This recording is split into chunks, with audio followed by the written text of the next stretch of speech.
ये देह है जिसे हम बहुत प्यार करते हैं, इतना प्यार करते हैं कि इसे मैं की संज्ञा दे दी, मैं। पर यह है कुछ नहीं, एक क्षण में नष्ट हो जाने वाली बात है।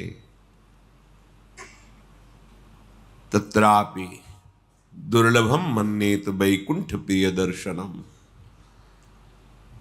इस दुर्लभ संयोग का फल है कि हमें प्रभु के प्रेम में मतवाले भक्तों के संग से प्रभु में प्रेम हो जाए, बस।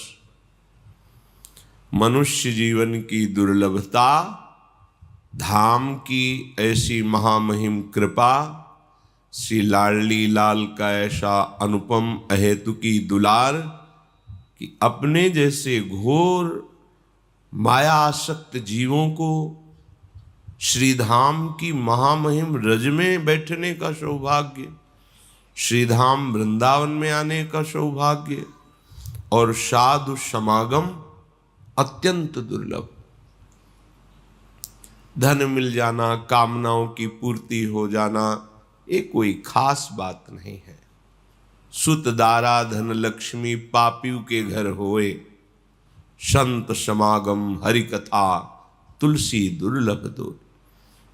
ब्राह्म मुहूर्त में परम पावन प्रियालाल के महल में बैठ करके भक्त भगवान की चर्चा सुनने का, कथन करने का ये जो हमें समय मिला है, इसको सार्थक कर लिया जाए। अगर हमारी वृत्ति शरीर में ही मैं या मेरा भाव से लगी रही, मैं से अहम पुष्ट होता है, मेरा से ममता पुष्ट होती है, और दोनों में बंधन है और दोनों में दुर्गति है, इस देह में कोई खास बात नहीं है। इसके प्रति जो बहुत राग किए हुए हैं,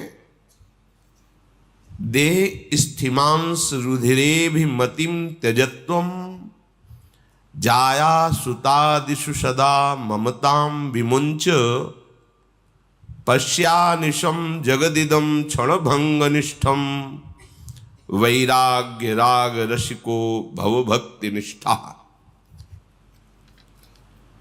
इसमें हड्डी है, मांस है, रक्त है और चमड़े से सब मढ़ा हुआ है।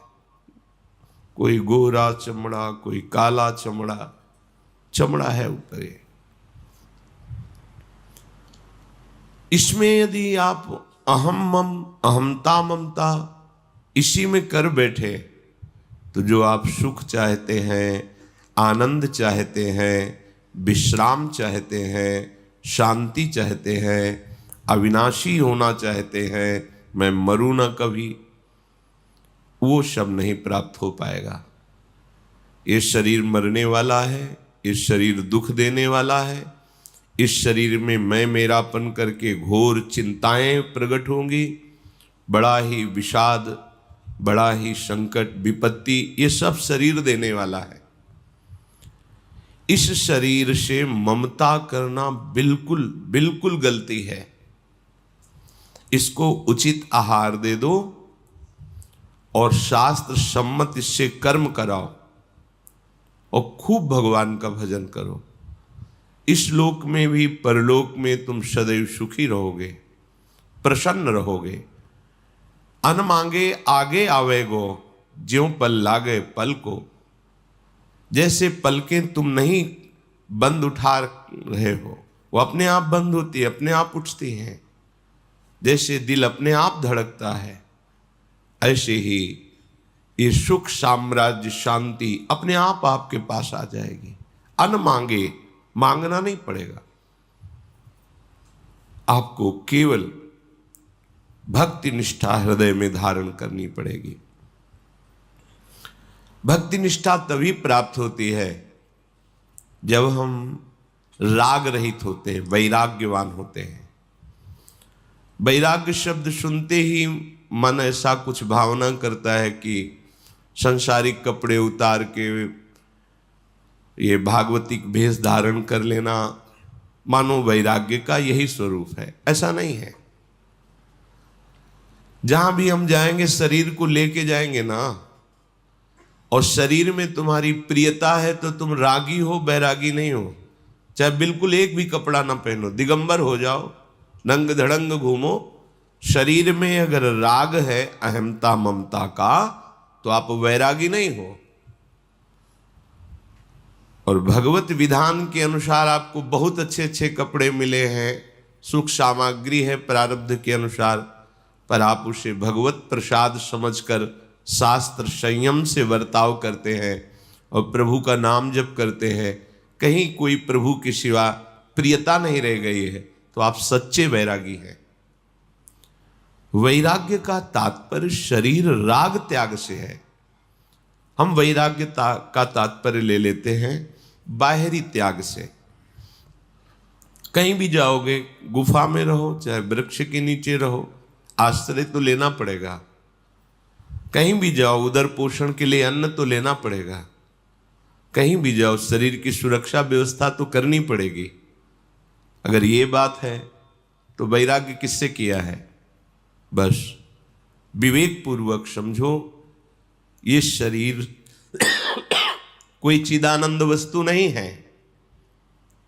ये हड्डी मांस रक्त और ऊपर से चमड़े से ढका हुआ है। प्राणवायु जैसे धौंकनी चलती बस ऐसे चल रही है।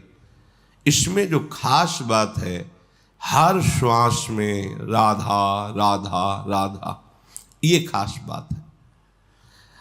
अगर हमारे हृदय में प्रभु के प्रति लगन नहीं लगी, तो जिस शरीर को हम बहुत प्यार से पाल रहे हैं, पोष रहे हैं, मैं मान रहे हैं, इसके लिए बड़े अधर्माचरण भी कर रहे हैं, पाप भी कर रहे हैं, छल कपट जो भी जैसे सुख भोगे, तो व्याघ्रीव तिष्ठति जरा परितर्जयन्ति रोगाश्च शत्रव इव प्रहरन्ति देहम आयु परिस्रवति भिन्न घटादिवाम्भो लोकस्तथाप्य हितामाचरतीति चित्रम। हे भाई, भूखी बाघिनी की तरह ये मृत्यु तुम्हें ताक रही है होश में। जिस शरीर को तुम बहुत प्रिय मान रहे हो, इसको जैसे कोई भूखी बाघिनी अपने शिकार को बिल्कुल लक्ष्य में ले लिया है, ऐसे मृत्यु तुम्हें बिल्कुल निशाने पे लिए हुए है। कभी भी किसी भी क्षण वो घात लगाए बैठी हुई मृत्यु तुम्हारा प्रिय शरीर तुमसे अलग कर देगी, नष्ट कर देगी। वृद्धावस्था दुख देने के लिए गरज रही है। जब वृद्धावस्था आती है, शरीर रोग से युक्त होता है, न चलने की सामर्थ्य, न देखने की सामर्थ्य, न दांत हैं तो खाने की सामर्थ्य नहीं, कान में सुनने की सामर्थ्य नहीं, और कोई भी प्यार नहीं करता। उस समय की दुर्दशा को सोचो। जिस समय कोई भयानक रोग, असाध्य रोग से ग्रसित हो जाओगे, बार बार खूब धनराशि खर्चा होगी, तो परिवार वाले भी तुमसे उदासीन होकर भगवान से यही मनाएंगे कि तुम्हें उठा ले। जरा उस दशा पर विचार करके सोचो। कोई भयंकर प्रारब्ध कर्मा करके तुम्हारे शरीर को छिन्न भिन्न कर दे, किसी भी कारण से एक्सीडेंट हो गया, फिसल गए, हाथ पैर टूट गए, कुछ जरा उस पर विचार करके देखो। घड़े में जैसे जल भरा हुआ है और वो कच्चा घड़ा है तो क्षण में नष्ट हो जाएगा, ऐसे ही तुम्हारा ये शरीर क्षण में नष्ट होने वाला है। तुम बुरे आचरण, अधर्माचरण, पापाचरण, हिंसाचरण करके अपने पास पाप का बोझा जमा कर रहे हो। इसे तुम्हें अवश्य भोगना पड़ेगा। जन्म जन्मांतर में तुम्हें इसका भयानक दंड मिलेगा। तुम अविनाशी हो, शरीर नष्ट हो जाएगा, पर तुम नहीं, तुम्हें फिर दूसरा शरीर मिलेगा, फिर दंड भोगना पड़ेगा। इसलिए मुक्त होने का अवसर आ गया है। जो हमसे गलतियां हुई हैं, पापाचरण हुए हैं, इनसे तुम इस जन्म में छुटकारा पा सकते हो। आगे तुम्हारा जन्म न हो, श्री भगवान की दिव्य परम धाम में तुम्हारा सेवा भाव से प्रिया प्रीतम के समीप पहुंचने का सौभाग्य उदय हो, ये इस जन्म में हो सकता है। प्रबल पुरुषार्थ करके, मन की मनमानी छोड़ करके, खूब नाम जप करते हुए, दूसरों को सुख पहुंचाने की भावना रखते हुए कोशिश करो, सब में आराध्य देव की भावना करो। इसी जन्म में तुम्हारे सारे पाप नष्ट हो जाएंगे, तुम्हारा हृदय शांत हो जाएगा, आनंद की उमगन आने लगेगी। अगर तुम भजन नहीं करोगे, खूब धन कमा लो, खूब वैभव एकत्रित कर लो, खूब मित्र बना लो, पर ईर्ष्याम छिंदि भज क्षमाम जहि मदम पापे रतिम मा कृथाः सत्यम ब्रूहन याहि साधु पदवीं सेवस्व विद्वज्जनान् मान्यान् मानय विदुषोऽप्यनुनय प्रच्छादय स्वान् गुणान् कीर्तिं पालय दुःखिते कुरु दया में तत्सताम लक्षणम। तुम्हारे पास सब कुछ है, लेकिन तुम जलन से बच नहीं सकते। तुम्हें ईर्ष्या जला के राख कर देगी। तुम्हारे सामने तुम्हारे जो वैभव, संपत्ति, मित्रता, पद, प्रतिष्ठा है, उससे आगे वाले को दिखाया जाएगा, वो देखो तुमसे बड़ा वैभव वाला संपत्ति, और तुम जलोगे। ऐसा ना सोचो कि अगर इतनी संपत्ति हो जाए, इतना वैभव हो जाए, इस पद पे पहुंच जाऊं, इतने लोग मेरे हो जाएं तो मैं सुखी हो जाऊंगा। नहीं, तुमसे बड़े को सामने रखा जाएगा और तुम्हारे हृदय में ऐसी ईर्ष्या प्रकट होगी कि तुम्हारा नाश कर देगी। ईर्ष्या दूसरों का नाश नहीं करती, अपना नाश करती है। जिसके हृदय में ईर्ष्या होती है वो जलता रहता है, उससे ऐसे आचरण होते हैं कि वो अपना ही अपने कर्म के द्वारा नाश कर लेता है। इसलिए इस ईर्ष्या को मिटाने के लिए साधु संग के द्वारा प्राप्त विवेक से खूब भजन करो। भजन की वृत्ति हृदय में आएगी तो ईर्ष्या की अग्नि तुम्हारे हृदय में दाह पैदा नहीं कर पाएगी, शांत हो जाएगी। बुरा करने की मन में भावना बनी रहती है। बुरा कहते हैं जिसे संत सदगुरुदेव शास्त्र आज्ञा करते हैं कि ये नहीं करना चाहिए। हमारा मन उत्साहित रहता है वो करने के लिए, यही माया का प्रवाह है। आप विचार पूर्वक देखते हैं कि नहीं करना चाहिए, पर आप करते हैं क्योंकि आपके पास नाम की सामर्थ्य नहीं है, भजन की सामर्थ्य नहीं है, आपका विवेक पुष्ट नहीं हुआ है।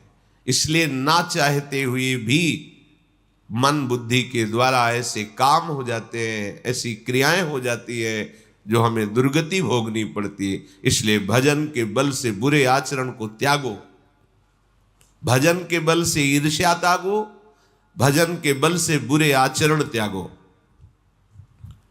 तुम्हें जो धन मिला है, शरीर मिला है, रूप मिला है, विद्या मिली है, अधिकार मिला है, इसका अभिमान मत करो। इसे सेवा में लगाओ, सुख पहुंचाने में लगाओ। पारिवारिक जनों को, मित्र जनों को, ग्रामीण जनों को, देश के प्रत्येक नागरिक को जो हमारे समीप आ जाए, वाणी के द्वारा, शरीर के द्वारा, सेवा सामग्री के द्वारा, क्योंकि सब में मेरा प्रभु विराजमान है, ऐसी भावना से धन को सार्थक करो, यौवन अवस्था को सार्थक करो, विद्या को सार्थक करो, अपने पद अधिकार को सार्थक करो। दूसरों को दंड देने में नहीं, दूसरों को सुख देने में। अगर हम दूसरे का सुख छीन करके सुखी होना चाहते तो बहुत बड़ा भ्रम है। तुम ऐसा करोगे तो पूरे परिवार को भी दंड मिलेगा, क्योंकि उस छीने हुए सुख का भोक्ता जो जो बनेगा उसको पीड़ा मिलेगी, उसको दंड मिलेगा। थोड़ा विचार पूर्वक चलो। पाप कर्म, निषिद्ध आचरण, दुराचरण से आज तक किसी को भी शांति सुख प्राप्त नहीं हुआ। इसलिए ऐसे कर्मों से डरो। जैसे सांप को देखकर डर लगता है, ऐसे ही बुरे कर्मों से तुम्हें डर लगना चाहिए, क्योंकि वो बुरा कर्म ना तुम्हें सुख देगा, न तुम्हारे परिवार को सुख देगा, ना तो किसी को भी सुख नहीं दे सकता। पर हमारा मन, हमारी बुद्धि ऐसा कहती है कि यदि हम ये बुरा कर लें, किसी का धन अपहरण कर लें, किसी के साथ जबरदस्ती कर, ऐसे आदि आदि, तो हम सुखी हो जाएंगे। सत्संग इसी बात का होता है कि तुम अपनी बुद्धि को पवित्र करो, गलत मार्ग से बचाओ और सत्य मार्ग में सत्संग, सत का संग करो, सत आचरण करो, सत्य चेष्टा करो, सद्भाव रखो। अगर आपने अपने को नहीं संभाला तो पीछे फिर पछताने से कुछ नहीं होगा। जब मृत्यु आक्रमण कर देगी या असाध्य भयंकर शरीर में रोग पीड़ा पहुंचाएगा, तब केवल सोच रह जाएगी, कुछ करने लायक नहीं रहोगे। अभी करने का अवसर है, इसलिए शास्त्र सम्मत महापुरुष जी, जितने भी संत महात्मा हैं, वो एक ही आदेश करते हैं, परांचिखानि वितृणत स्वयंभू तस्मात् परांग पश्यति नान्तरात्मन कश्चित् धीरः प्रत्यगात्मानमैक्ष दावृत चक्षुरमृत त्वमक्षिम। हे भाई, जल कहीं भी छोड़ो नीचे की तरफ जाता है। सब संतों का एक मत है, सब शास्त्रों का एक सार। अपने मन इंद्री को यदि स्वच्छंद छोड़ दिया तो केवल गंदी बात में जाएंगे। देख लो इनको, अच्छी भगवत मार्ग की, धर्म की बात में चलना नहीं चाहते। इनका स्वभाव है नीचे की तरफ बहना। वही अपने जीवन को सार्थक कर सकता है जो मन और इंद्रियों को स्वच्छंद न छोड़े, शासन रखे इन पर। जैसा मन कह रहा वैसा हम कह रहे हैं, जैसी इंद्रियां कर रही वैसा हम करने दे रहे हैं। नहीं भाई, इनमें कोई बल नहीं है, ये तुम्हारे बल से बलवान है। ध्यान पूर्वक सुनिए। जो आप बहुत परेशान हो रहे हैं कि मेरा मन नहीं मानता, मेरी इंद्रियां नहीं मानती, जबरदस्ती हमसे ऐसा करा लेती हैं, भूल। ये तुम्हारे बल से बलवान होकर तुम्ही को पीड़ा पहुंचा रहे हैं, तुम्ही को ये नरक दिला रहे हैं, तुम्ही को ये नाना प्रकार की योनियों में पहुंचा रहे हैं। तुम होश में हो जाओ। ये तुम्हारे बल से बलवान हैं, इनमें कोई बल नहीं है। तुम इनको सपोर्ट ना करो तो देखो ये कहां तुम्हें ले जाएंगी। इनकी सामर्थ्य नहीं। पर वो कहती है ऐसा करो, बस आप वैसे कर दिए तो आपके ही बल से वो आपका पतन करा रहे हैं। कोई भी मन इंद्री को स्वच्छंद छोड़ करके कभी भी सुख शांति प्राप्त नहीं कर सका। इसलिए मन इंद्रियों को स्वच्छंद मत छोड़ो। बाहर विषय भोग कर सुख प्राप्त करने की लालसा का त्याग करो और हृदय में सुख सिंधु भगवान तुम्हारे बैठे हुए लौटो। अपने इंद्रिय मन को हृदय में लगाओ तो वही सुख समुद्र लहरा रहा है। यहां घर में खोई हुई वस्तु को यदि बाहर खोजा जाए तो वर्षों खोजने पर भी नहीं मिलेगी, क्योंकि वो घर में खोई है।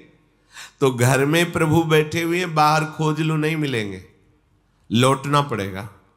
घर में अर्थात इंद्रियों को, मन को बाहर से अंतर में घसीट के लाओ और राधा राधा राधा, तो यही पर्दा हटेगा, हृदय बिहारी प्रभु का साक्षात्कार हो जाएगा और आप सदा सदा के लिए दुखों से मुक्त हो जाएंगे। नाना प्रकार के द्वंद्व सदैव जलाते रहते हैं बड़े बड़ों को, जब तक भगवत चिंतन नहीं होता, भगवत आश्रय नहीं होता। जहां हमें धन का अभिमान, बल का अभिमान, विद्या का अभिमान आदि आदि जागृत हुआ, तो ये इतना दूषित अभिमान है कि ये भगवान का विरोध शुरू कर देता है। कुछ नहीं भगवान, कौन भगवान, कहाँ भगवान, कैसे भगवान। ये देखो कितना गंदा अभिमान है। सर्वलोक महेश्वर जिनके आधार पर हम जीवित हैं, ये वायु, ये जल, ये पृथ्वी, ये अग्नि, यही हमारे प्राणों का पोषण कर रहे हैं। इसी से शरीर बना हुआ है और हम स्वयं उनके अंश हैं। और उन्हीं की अवहेलना करने लगते हैं। अभिमान, इस अभिमान का नाश हुए बिना हमारे को आनंद नहीं मिलेगा।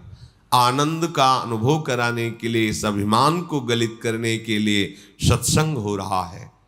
विवेक के द्वारा समझिए तुम किस बात का अभिमान करते हो, तुम्हारे पास है क्या जिसको तुमने प्रकट किया हो? नहीं, सब मेरे प्रभु का प्रकट हुआ।